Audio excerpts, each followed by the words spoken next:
The French opened their morning newspapers to find they are being threatened by Bashar al-Assad.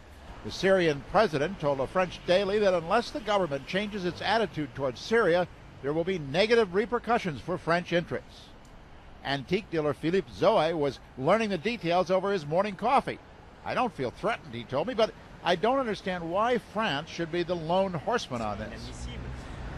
I think it is a collegial decision and not a decision of France to intervene in a country like that in a situation so tense and so complicated for many years.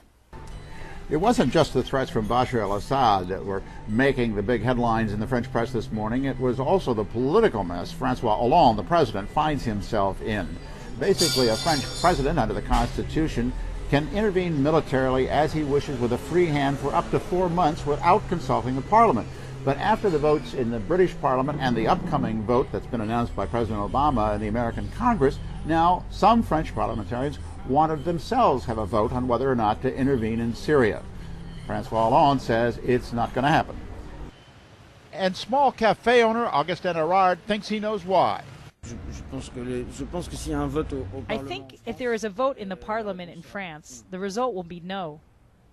That, he says, would be a disaster for French foreign policy.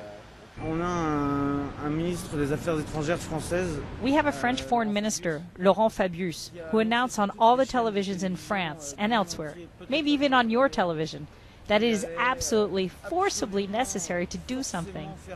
It's the only way to save face. The entire world will laugh at us if we don't go for it.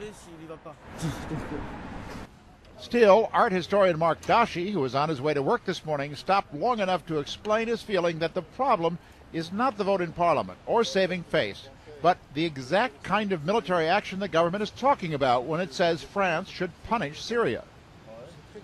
I don't know what will be this punishment, and you don't know too, no? Nobody knows what it means. If it's to kill again other people, what will be the result? So, for one reason or another, as Parisians were digesting the morning news, they were largely opposed to an intervention in Syria. A reflection, perhaps, of the views of their fellow countrymen, nearly two-thirds of whom, according to surveys, oppose a French strike against Syria. Jim Bitterman, CNN, Paris.